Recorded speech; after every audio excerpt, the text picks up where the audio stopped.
In your opinion, what's the difference between a turntablist and like DJs and selectors, which are the names that my generation knows so well? Um, well, it's funny because most people don't even know the difference between all that. They lump a DJ into most people. I'm talking Yeah. about. They think of a guy like when you're going through the airport with your gear and you're like, "Oh, I DJ." Most people are like, "Oh, what radio station for what?" Like, and you're like, "No, no, no, like I perform." And they're like, "Oh, cool. So, do weddings and stuff." You're like, "No, no, no, like I." And so it's this real misconception. So even the generalization of DJ is kind of a little crazy. So it's dope that you ask because turntablists always the guys who are a little more. They're like the jazz guys who are picking apart cuts and scratches and mathematic equations. 2-2 forward, one back this, double that.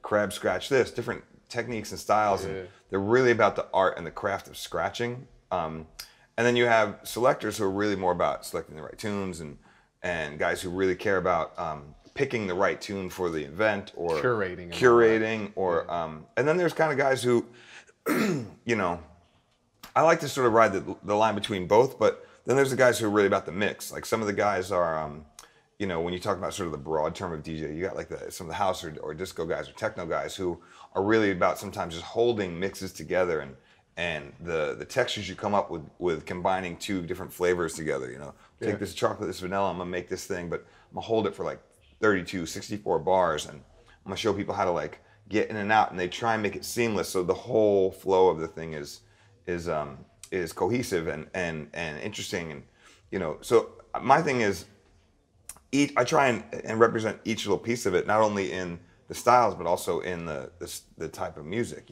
I looked at it and I was like, I like that, I like that, I like that, I like that, and I like all this music, so I'm gonna try and do all of it, at least some of it well. You know what I mean? Like there's some of these guys who are here, like, come on, you see them scratch, you're like, I clearly cannot do that because I didn't log the hours going down that specific road. But me, I like a little bit in each, and like I like to be sort of well-rounded. That's me. I get like it sounds like turntablists are like mathematical geniuses. 100%. Because the way you were talking was just like most people are like, "Yep, he's a genius."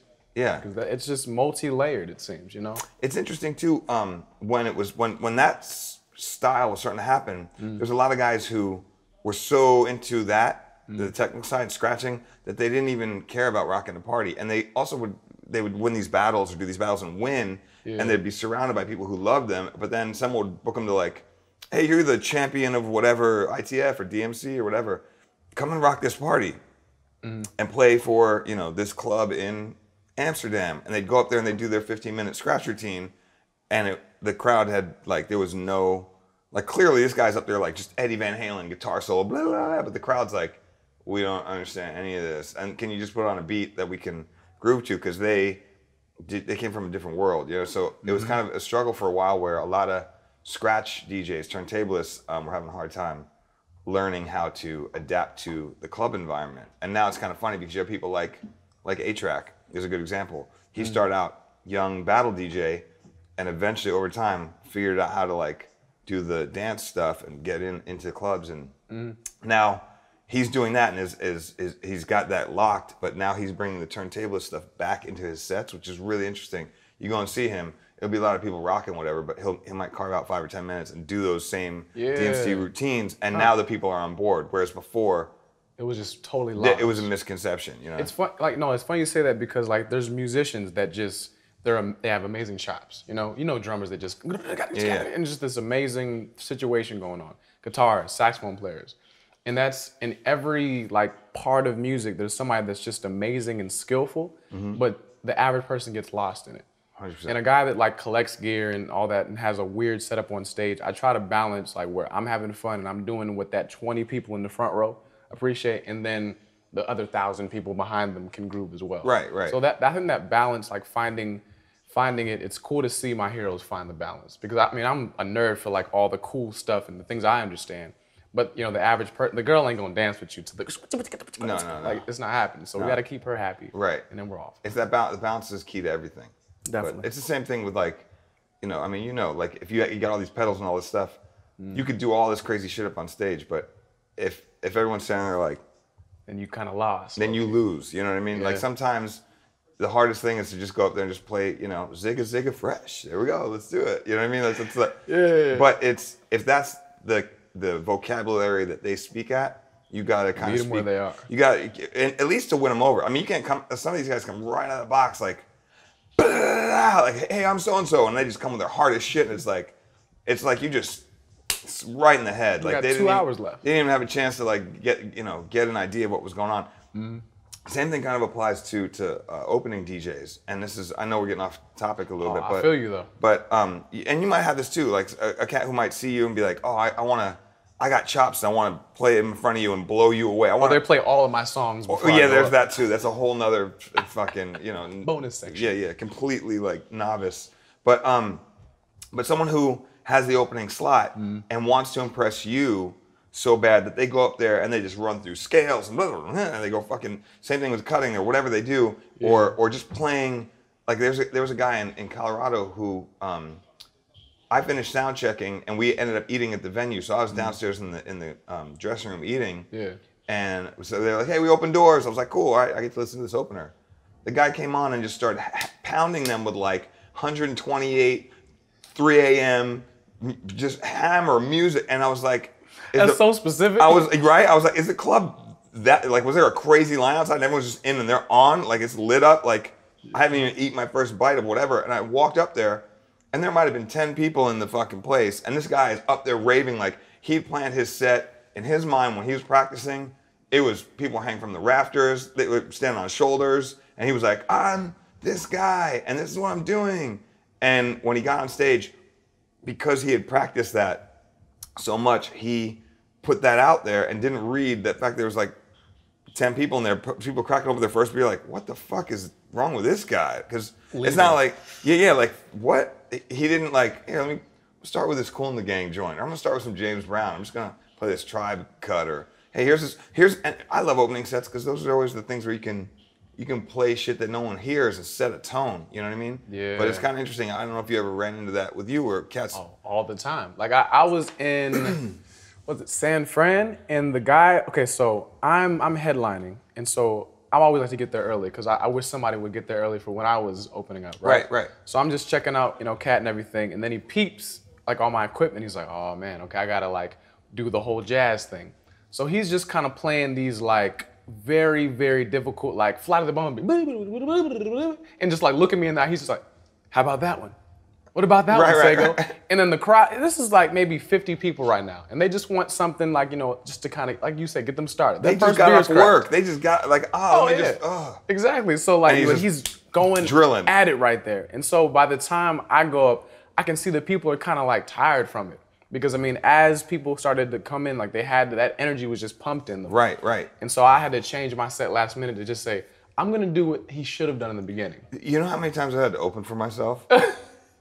It's the same shit. Like I have like, I got my sort of a game plan of where I'm going with it. And usually by the time I go on, I kind of have an idea of like, this is kind of where things should be. Yeah. And you have to just, all right, I'm gonna put all that, I'm just gonna have buffer, factor in like another half hour of buffer to like, okay, well, here's James Brown. Let me heal you real quick. Let me just, all right, awesome, get out. And like, there's a part of me that I fight this sometimes because I'm not really trying to hammer on people, but I also don't want it to be not addressed. But there was a part of me that wanted to just walk out on stage and be like, dude, what are you doing? Like, just stop. Let me save everybody really quick. I think you can do it. Like, you can just get up there, hey, man, love you, but just some tough love in the gut real quick. Here's me, like, with my food, like, half-eaten sandwich, like, bro, like, come on, man, we're all just trying to, like... Just give him the grandson shoulder and just, like, walk him. Like, I can't, because I look 18, so I look like I'm opening for me.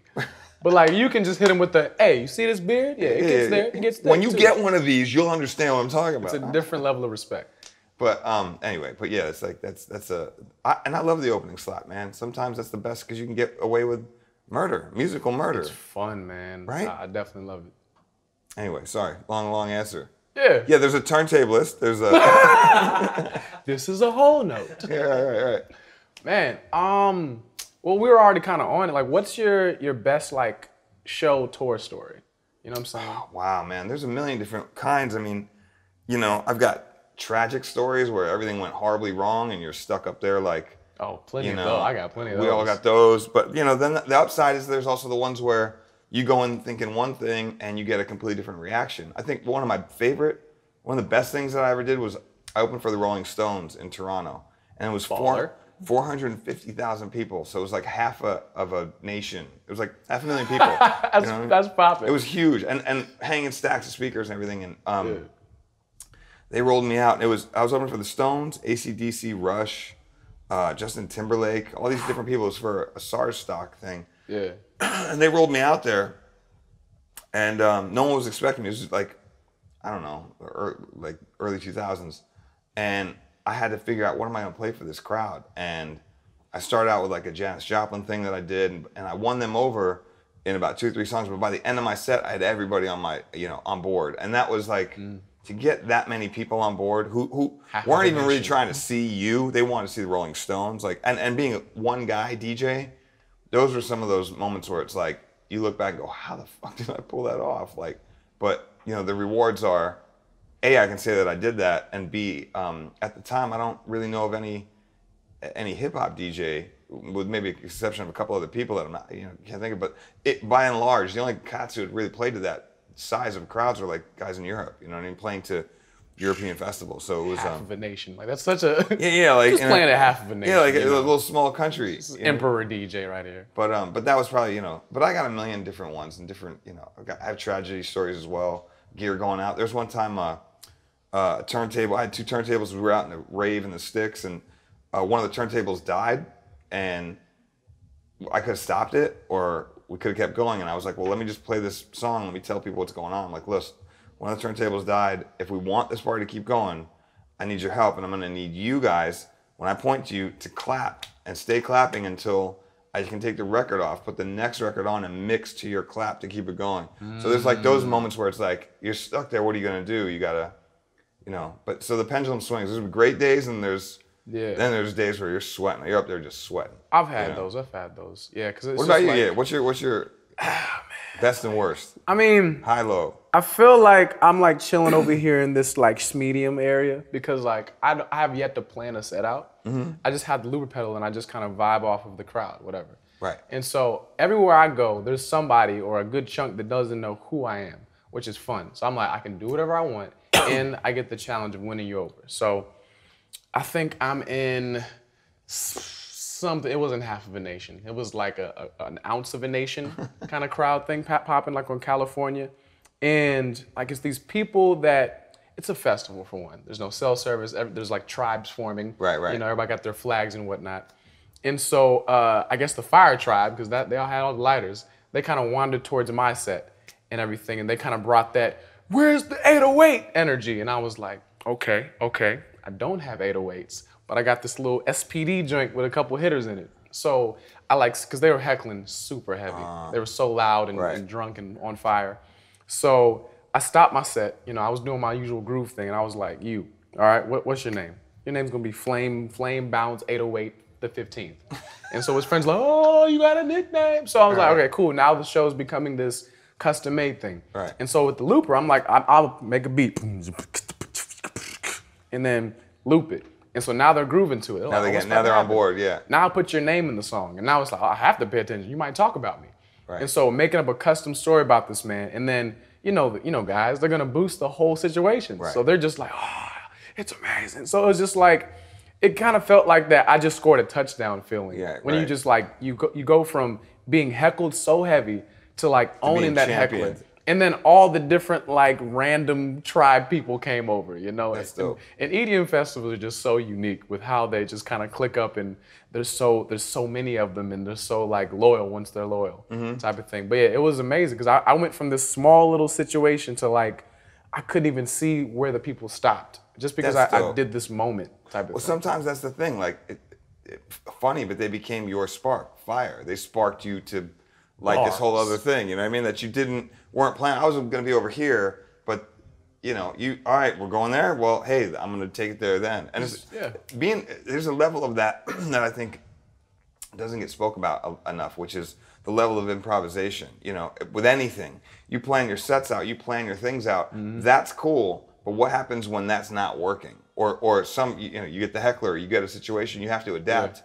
you know, having an adaptive rhythm or having the ability to adapt to a rhythm is really, really crucial. You know, on the fly, like that's the thing that they don't really teach you. You just gotta have instinctively, I think. That's what it's like. I feel like the church low key taught me because you're like just thrown into very unplanned situations often. It's just the nature of it. It's just like, I don't know, a guest preacher walks in and says, play, and I'm just like, oh, whatever that means. Whatever, yeah, chord. You know, it's just, but it's just like, that happened where it's just like, I'm used to someone to just say, do something off the fly. So I was just forced to do that, and it just transferred into the shows and whatnot. And then just watching people like yourself, and I'm just like, okay, I see how he's setting this up, and I'm just making this like quilt of myself based on watching the people I respect. So I don't know, the combination of watching people that have done it and done these big crowds and done these situations and being prepared with randomness just kind of like adds to that whole formula, I guess. Who are your favorite or most inspired performances? What, like, you know what I mean, across the board, like what, like, because what goes into the inspired set for you? Yeah. One, I spend a lot of time on YouTube, a lot. So like, I just go down that pipeline of, okay, who's this guy and who is he know, who's his cousin, who DJs for this person. So I feel like I got to you like randomly. I mean, it definitely started with LL Cool J, and then it just like, I was like, wait a second, what's going on over here? And it just kept digging and digging. That's dope. Yeah, so I'm just a digger, you know what I'm saying? Because there's spoon-fed listeners and those little backpack on them little searchers. So that's where you find the good stuff, is behind the record that everyone wants. You appreciate the real it record more. That you But behind the record. Excuse me. Yeah, because I mean, everyone's looking for that, which is great. But I'm the same way. Like, I mean, some of the best beats and things I've found have been because I was listening to this guy and he had a sound, and he did a collabo with this guy, but all the other guys' stuff wasn't awesome. But there was this one that's killer, and that's the one that now I put it in the quiver. You know what I mean? Like that's what dope. It is, man. Because I mean, like I'll start big with, okay, let's watch a dynamic Michael Jackson performance, and I'm like, man, this is amazing. What keyboard did he use for that hit? Okay, cool. What's his keyboard player's name? What's the company? And then who else uses these keyboards? And I'm looking up that. So I mean, it always starts with those huge hundreds of millions of views performances. Do you think more people are doing that? No, because I look weird for everybody. They're just like, no, just watch the Justin Bieber video and just comment. And just keep moving, right. I'm just like, no, bro, I'm curious. Why do you think that is? I'm just wired different, man. I think that's all it is. Because not you. I mean, I get how you're wired. Why do you think other people aren't up on that? They don't have my hair, and nah, man. What if they had your hair? Would that change it? Would they be like, I'm inclined to dig on YouTube? This hair is allowing me to research. I feel like it's all about what. It's weird, man. It's like the life that you have. Like if you wake up, you go to work, you go to the gym, you go to the grocery store.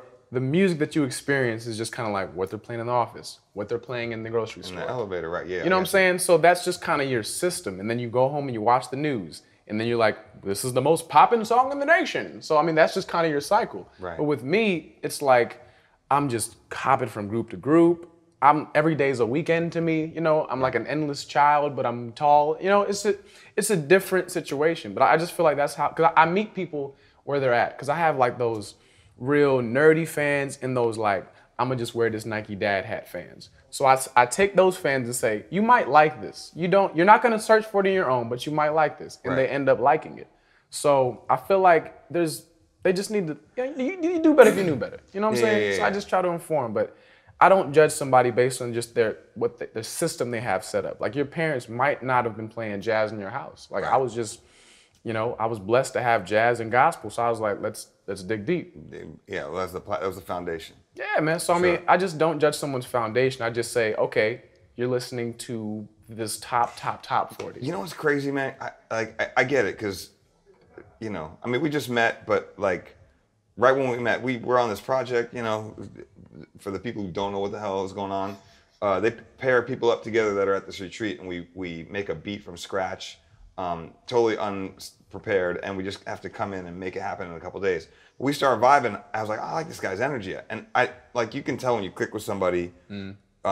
I do it musically, and then socially you can sort of whatever. But I was like, musically I get what this dude's saying. I speak his language, but that's because I think obviously we came from a foundation or a background of research and development with different oddball kinds of music, and we were into that. But imagine some of the cats, like I run into people from time to time who just stumbled across, like they might be at a festival going to see the mainstream, flavor of the day, and they walk by my thing, and I draw them in on like, what is that weird thing? Like, and then they'll stay. Then I got them. Yeah. Then it's like, you know what? Once you've had my coffee, once you've had my craft beer, once you've had my fine, my chili, my award-winning chili that is not, the Wendy's chili, but once you've had, not the shit on Wendy's chili, I don't even know what it tastes like, but, the mass consume, once you have my specific thing that I hand-cooked and crafted over here, and I got you, you can't go back. And that's the best. It's like a fly trap, you know what I mean? So, do you find that as well? Like, once you get them, like, they're kind of die. I have fans that I know that are, it's like Grateful Dead fans. Like once they hear, and then it's kind of fucked because I've shattered their whole mainframe of how they processed music, how it was fed to them, and now they're on board and now they're researching whatever. Do you find the same thing that you bring in people, like if they're at an EDM festival or whatever, they walk by you like, who's this guy with a saxophone doing like amazing things, and now it's like I can't really go to the stage where it's just DJs bouncing around doing this. Like I'm engaged. That's the universal. Yeah, it's universal. You don't want to do this. This is a universal EDM DJ. There's no shade, man. They make so much money. I'm just like, sheesh, fun my life. Universal. But there's a lot of guys who are amazing DJs as well. I don't want to shit on the EDM DJ per se. But I do feel you though. I mean, and I do have those as well because I just like the challenge, man. Like I'm never discouraged by like, okay, I'm not popping yet for this person. I'm just like, I'm gonna do my special chili flavor today, secret Masego sauce, and then see if it just draws people. And it usually does. It's simple as that. So it's just like, whether it's like you see my silhouette, or you see the saxophone, or you understand that there's something being made from scratch. Like you have certain fans that got it from jump. They know what equipment I'm using, what engineer made it. But then you have people over here that are brand new to it, which kind of transitions me though. Like for someone that, doesn't go to Google and hit the Wikipedia page and just start, like, where does someone start to figure out who you are and like why you're so dope? I appreciate that. I don't, for me, it's kind of hard. That's always been an issue with me when people are like, so tell me, what do you do? Like, again, LA combo. Airport shit. And I'm like going through the airport. I'm trying to have this conversation as I'm like emptying my shit out and putting it back on, whatever the hell. And they're like, oh, you're a DJ. And this would be when I had records. And it'd be like, oh, what? Do you have a radio station? No. Wedding? No. No, I do festivals. What? Oh, yeah. I travel around the world DJing. Oh, wow, crazy. So what? And it ultimately gets down to this. Well, what kind of music do you play? Oh, here we go. And this is the problem, man, for me, and probably a lot of people who DJ kind of in the same field that I do, is I love music. So I used to be like, well, it's it's hip hop based and it was really branched, it's rooted in this, but rock and influence, and hip hop's a prism and music can come in, but it can't really go. It's one way, and we transfer it this way, and you just lose them. And they're like, and meanwhile I'm like trying on my shoe, like trying to have this conversation. So I just stopped and was like, when they go, hey, well, what kind of music do you play? I look at them, I go, the best music you can listen to, and I leave. And they're just like, what? I'm probably like, techno. I play great music. And they were just like, and it just stops them. And if they want to, well, what is that? Well, a little bit of everything. Just throw your card at them. Yeah, that's me right here. But that to me, it deads it for the people who are just doing small talk. But for the people who are curious, they'll dig deeper. And that's kind of the way I look at anyone who's trying to find me or trying to like. It's always hard when people are like, so tell us about yourself, or in interviews, cats who like, you have an interview set up in some place, you go overseas or whatever, and it's like, there's the interview thing, and someone's like, you got to interview this guy, and they don't know anything about you, and so you sit down, and they're like, so tell me about yourself, what do you do? That's the fucking worst question, because you're like, motherfucker, I've done so much, you want them to Nardwuar you. Yeah, like a little bit. How does this tulip flower make you feel? Nardwuar is the best interview because he, like, I love that dude because I'm on my toes. I'm the same. We had this conversation yesterday. I'm a geek too, man. Like we do this nerd shit. It was funny. Like just for the context, we got paired up, and so we're working on this beat, and we vibing for a little bit, and then he's like, yeah, we're gonna do this thing where I'm gonna sit you with him, and you guys are gonna connect. I was like, oh, dope. And as we were sort of just in passing, you said, yeah, man, I did a paper on you in school. I'm like, you even know who I am? This is a trip. I'm losing my mind. But it's just kind of funny, man, because the whole concept of I didn't know. I don't know much about you because I'm meeting you for the first time. But you knowing a little bit about me is amazing because it just makes it easier for us to have these conversations. But the cool thing about it is I took away from you in that conversation is that we were both. I was like, how do you know about me? Well, I'm just, I'm a nerd. I hang out with a lot of nerds. We're music nerds, and we kind of stumbled on you. And I was like, well, that's dope because I am the same way. And I had to sort of let you know, like, I appreciate the nerdiness in this conversation because let me tell you a story. And I was like, in case you don't know, like, you've researched me, but you don't know me maybe deep down that I'm also nerd style. Like, and it comes full circle back to this because with Jeff, when I was first getting started, I didn't know, nobody taught me anything. So I was trying to learn how to DJ and this and that, trying to figure it out. But I had the gear, but I didn't really know how to really tech it out great. So I would grab Jazzy Jeff record covers with a magnifying glass and try and look at how he had his turntables weighted because I was having issues with my needle skipping. I'm like, Jeff's needles don't skip. So how's he weighted his shit, right? So it's kind of funny, the same thing. It's like that kind of nerdism and that kind of nerdness is something that I totally vibe with because if you love music and you're curious, if you're just a curious person, that's curious. You know what I mean? Curiosity is what makes you go deep into that. And it's kind of funny, man. I was like, I was like, oh, you stumbled on me because of the nerdiness. I'm like, well, you found another nerd, bro. Like that's how it works, man. Nerds forever style. Because that's it. Like I'd be doing this whether I got fame or not. You know what I mean? Like I'm the natural. Who produced this? When did it happen? How are these two connected? Like how wide can I get my stance musically? It wouldn't stop. It's just kind of it's just fame or not, I would be that guy. If I worked at like a whatever ad agency or whatever and came home and took off my tie, I'd go right into like, this fucking song I heard. Yeah. Right, let's get in for real. Yeah, right. It would be that. So, but it's great to see another cat who has that fever for discovery. You know what I mean? Like, and you clearly embody that just in talking with you and when working with you and working on this beat. We did this shit in a day, and it's like I bounce it to you, you do your thing, you bounce to me, I did my thing, and we keep building on this thing. And that's like, if you're curious, you're gonna do that. Somebody who's just like, oh, there's your drums, or there's your thing, or there's your, and just walks away from it. It's like, no, the best collaborations are from the people who are pushing boundaries and doing more. That's my whole shtick, man. Pushing boundaries, innovation, and it's just I feel like the ones that do that are the nerds essentially, are the people that are just going a little bit too into detail. Right. So I just pride myself on being that, and I'm super curious. I'm just like, when I see one person, I just have a million questions as to, there's a million questions. Why did you choose to do this? And, how do you carry yourself like this for?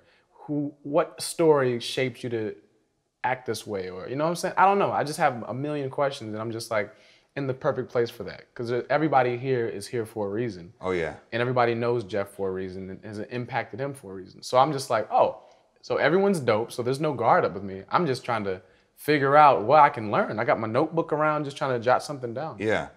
It's about here's Sponge. This is my second time doing it. So, but I gotta tell you, like, it's also for you're seeing like the second phase.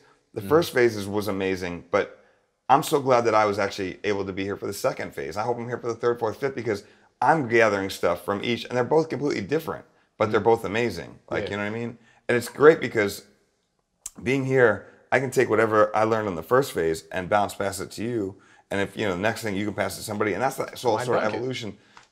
Jeff's a fucking mastermind. You know what I mean? Like it was funny, man. I said this, I don't know if you're around for this, but we were talking about all these people here and the retreat in specific. And I was like, looking around at all these people, man.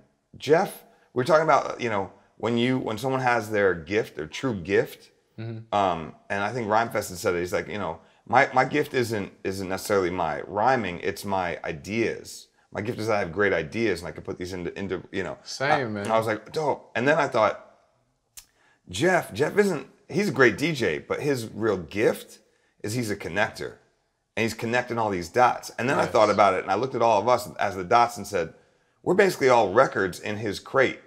You know what I mean? If you get really heady about it, and he has curated this crate, like this is the crate I want to put together, and this is how I would pair it up. And then to take it even further, he did these combos of like, I'm gonna put him and Z together, and that's a combo of like, in the middle of the party, I know these 3 records go together to get me to here. And I looked at it, I was like, we are all basically part of him, and we technically are his playlist.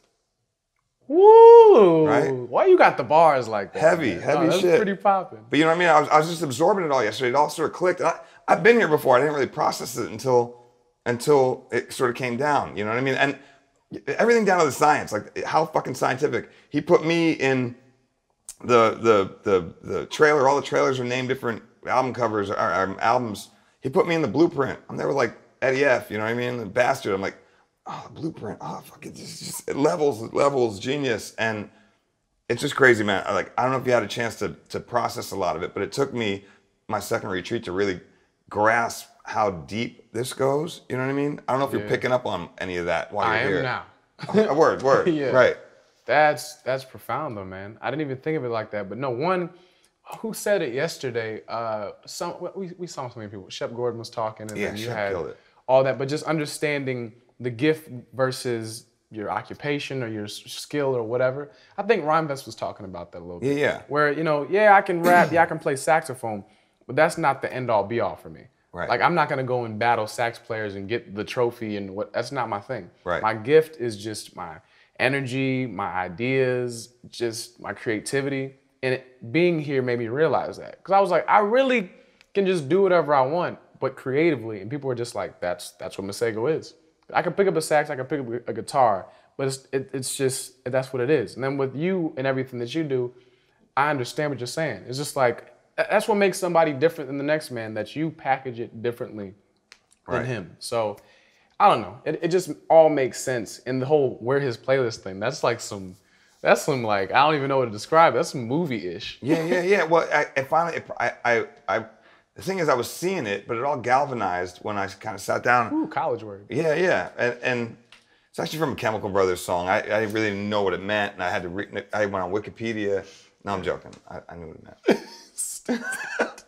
Music teachers. Yeah, but it just made sense to me. It's like, yeah, we're like, I'm looking at all these people, and we're like all slivers of who Jeff is. He's an amazing producer, amazing DJ, really into soul music and funk and jazz and, connecting dots and networking. He's really, and all the things that Jeff is, he has manifested into this.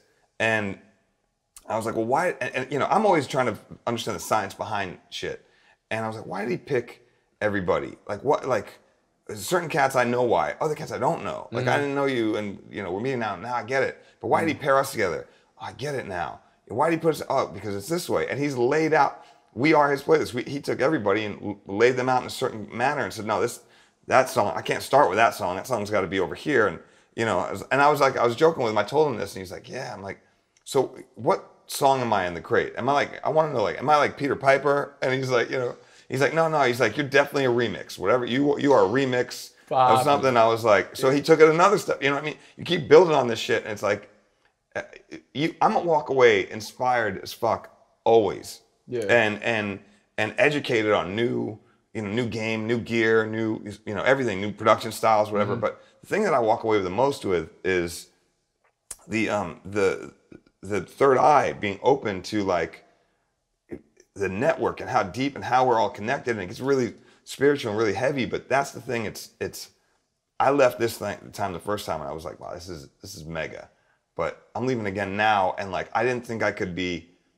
I came in not expecting to be more inspired than the first time. It's kind of like your first hit of whatever. You're like, oh, I need more of that. Yeah. I didn't think the sequel was going to be better than the first movie. That rarely happens. And this is, you know what I mean? For me, from seeing the first and second. But I'm really curious, again, your perspective, because you've been here a few days, and what are you taking away from this? Gosh, I feel like everyone has a superpower, essentially, and I'm taking these notes and I have a name at the top and then what I've learned from them and just what I've observed. And it's like everyone has their part that they just snap, and I keep going like room to room trying to figure out, where's the magic happening right now. and you know when it's happening because there's a group of people around, their phones are out like it's a concert, and they're just observing the superpower take action. You know what I'm saying? I'm just like, man, like I had a moment, and Stro Elliott had a moment, and Mamuna had a moment, and I was just like, wow. So I'm just glad I got to experience those. But I mean, everyone's definitely here for a reason, and you know, no one person is like, I do everything amazing, I got it. It's just like, I do this super amazing, I'm cool at this, I have this wisdom to give. So I'm just over here like, okay, what can I learn from this person? Because I came into the playlist sessions prior to this, like, you know. Oh, so you were here for that? Oh, I didn't know that. My bad, I didn't know that. I know a couple cats, man. Okay. It was just a magical experience, man. Just being able to, you know, have an idea and then finish it at that high level. It's on some Avengers level, you know. It was just like, sheesh. How long was that for? You guys were here for? I was here for like 2 weeks. That's what it felt like. Yeah, we were just creating and creating. I don't know. And Eric Lau was probably here forever because he just kind of like meditates and just at the engineering board, and just finishes. But I mean, I don't know. Yeah, I never had that much work done. And prior, see, what made me pop in the music industry was I had a dance song essentially, right? And it had a certain energy to it, but it had a little bit where it could be played here as well. Because when Jeff mixes it in, he mixes it in with some James Brown and whatnot. So it still has that energy. And so it made me understand that I dance on that line where I can be over here and I can be over here as well. And it just kind of made it make sense to me. And so I come here this year and it's like, you know, one, I don't have to do everything. I don't have to play every single instrument and just be like this, I'm flexing. It's more like I can just put my idea down cohesively and hit up specialist man over here to like, you know, put the secret sauce on, or hit up guy over here to get that idea finished, or make that connection. And then another thing with the whole 6 degrees of connection thing that I realized, Jeff was like, there's no one in this room that can't reach somebody. And I was like, wow, because off jump, like with my Twitter, I'm like, I'm about 6 degrees connection away from anyone. And I mean, I'm like, you know, medium popping right now. So it's just like, you bring all these like greats in here, it's just like, man, anybody can be reached. So I was just like, it broadened my perspective. I was like, any idea I have, the funding is there, you know, you got, I mean, it's just like, what's holding us up? Right. You know? This is what holds a lot of people up. Yeah. Fear. So I'm just like, I'm not scared of like any idea or anything not coming to fruition. I just have to present it. No one has a barrier up. They're just like, no, you're here for a reason. What you want to say? And I'm just like, well, this is it. So I don't know. I have a different mentality. Like I embrace collaboration much more. Because, you know, I mean, being online, I mean, your inbox can get flooded with just annoying things. Of course. But I mean, when you get around things like this, you're like, okay, let me just filter out the bad and just say, yo, there's amazing collaborations to happen. For sure. So collaboration is different. Inspiration is different. Like I rip my jeans now because Fern does it. Right, that's good, because I'm about to do the same. I saw you do it, and I saw him do it. Now I'm like, my jeans are not ripped. I feel weird. I feel like an old guy. I need to fucking rip my jeans.